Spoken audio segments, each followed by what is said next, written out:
Hello बच्चों। आज मैं आप लोगों को क्लास 10th की डीओई की तरफ से जो आपको सपोर्ट मटेरियल की बुक मिलती है ना, तो यहाँ पर मैंने ये लेटेस्ट एडिशन की बुक लगा रखी है। इसमें हमने अपना chapter number 7 coordinate geometry start कर रखा है। लास्ट क्लास में मैंने आप लोगों को क्वेश्चन 34 करा दिया था। तो चलिए आज 35 क्वेश्चन करते हैं। कह रहा find the ratio in which the line x minus 3y is equal to 0 divides a line segment joining the points -2 -5 6 3। Find the coordinate of the point of intersection. कह रहा है रेशो बताओ कि क्या होगी अगर ये जो लाइन है ये क्या कर रही है, डिवाइड कर रही है एक लाइन को जिसके कोऑर्डिनेट्स दे रखे हैं मुझे एंड पॉइंट्स के। ठीक है, और उसके बाद जहाँ पर वो इंटरसेक्ट हो रही है ना उसके कोऑर्डिनेट्स भी बताने हैं। अगर मैं इसकी एक फिगर ड्रॉ कर लूँ ऐसे, तो आप देखो यहाँ पर मैंने उन्हें ए और बी पॉइंट ले लिया। ठीक है, उसके बाद मैंने माना कि जो पी पॉइंट है ना वो डिवाइड कर रहा है इस लाइन को। x minus 3y is equal to 0 वाली जो लाइन डिवाइड करती हुई जा रही है वो p पॉइंट पे इंटरसेक्ट हो रही है। अब सबसे पहली बात, मुझे रेशो नहीं पता तो मैंने यहाँ लेट कर लिया, लेट द रेशो भी k रेशो 1।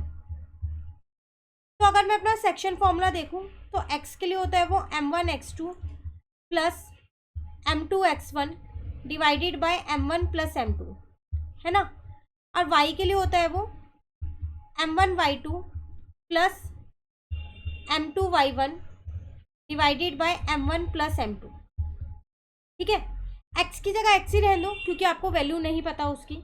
m1 आपके पास k है, x2 6 है, m2 1 है और x1 माइनस का 2 है। यहाँ आ जाएगा k प्लस का 1। तो यहाँ पर आ गया 6k माइनस का 2 अपॉन में k प्लस 1। सेम मैंने y में पुट किया, m1 मेरे पास k है, y2 मेरे पास 3 है, m2 मेरे पास 1 है, y1 मेरे पास -5 है। यहाँ पर आ जाएगा k प्लस का 1। y की वैल्यू हो जाएगी आपके पास 3k माइनस 5 अपॉन में k प्लस का 1। अब जो ये x और y की वैल्यू है मैं इस इक्वेशन में पुट कर सकती हूँ क्योंकि यही वाली लाइन की इक्वेशन है और वैल्यू भी x और y इन्हीं की ही निकली है। ठीक है, तो मेरे पास इक्वेशन क्या गिवन थी, x minus 3y is equal to 0। x की जगह मैंने ये वैल्यू पुट कर दी x की, माइनस y की जगह मैंने y की वैल्यू पुट कर दी, इजिकल टू 0 ऐसी है। डिनोमिनेटर सेम है तो एक ही बार लिख दिया। यहाँ आ गया 6k minus 2 minus 3k plus 5, क्योंकि यहाँ माइनस था ना तो साइन चेंज हो गया। अब जब डिनोमिनेटर दूसरी साइड जाएगा तो 0 बन जाएगा। 6k में से 3k गए, 3k माइनस 2 है और यहाँ पर कितना है आपके पास प्लस का 5, तो प्लस का 3 आ जाएगा। ठीक है ना, ठीक है। अच्छा एक सेकेंड, यहाँ 3 से तो इंटू करना ही भूल गए ना, 3 से भी तो इंटू होगा ये। अभी इसको हटा दो वरना आंसर गलत आ जाता। हम 3 से इंटू ही करना भूल गए थे इसे।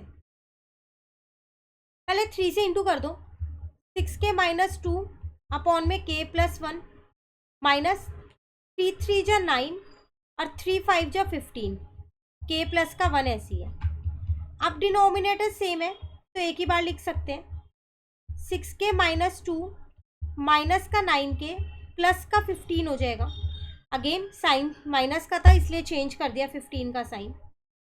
6 में से 9 जाएंगे, माइनस का 3k माइनस 2 प्लस 15 प्लस का 13, k प्लस 1 उधर जाके 0 बन गया। 3k is equals to 13, k की वैल्यू आ गई 13 अपॉन 3। ठीक है, तो आपने रेशो क्या मानी थी,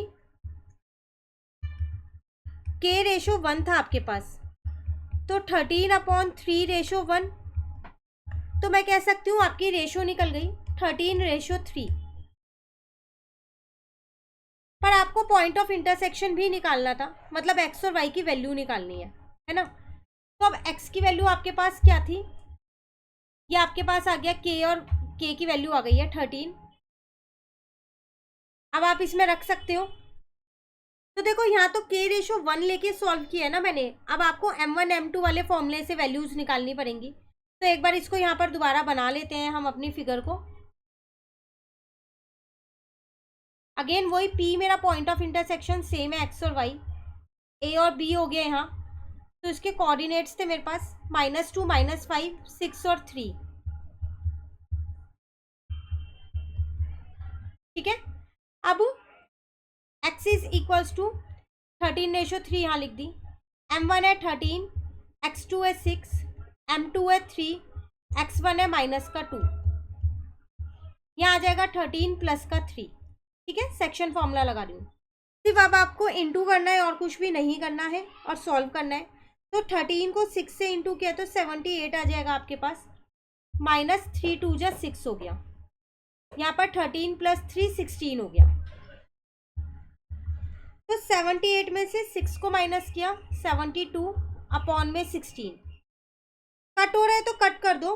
4 से 16 तो जा रहा है, 72 भी जा रहा है, ये 18 पे जा रहा है और ये किस पे जा रहा है 4 पे, ये 9 पे जा रहा है, ये 2 पे जा रहा है। x की वैल्यू आ गई 9/2। y की देखो m1 की वैल्यू, y2 की वैल्यू प्लस m2 y1 की वैल्यू। यहाँ पर आ गया 13 प्लस का 3। ठीक है, ये हो गया 39 माइनस का 15 अपॉन में 16। तो 39 में से 15 को माइनस किया तो 24 आ गया अपॉन का 16।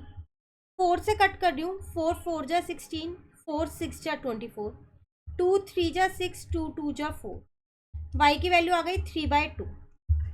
तो p के पॉइंट्स आपके निकल गए, जो आपने x और y माना था वो आ गए 9/2 और 3/2। क्लियर है, यही था आपके पास। यहाँ पर आपको कोऑर्डिनेट्स भी निकालने थे इंटरसेक्शन के और रेशो भी निकालनी थी। क्लियर, कहीं भी दिक्कत लगे कमेंट करके पूछ लीजिएगा। Thank you.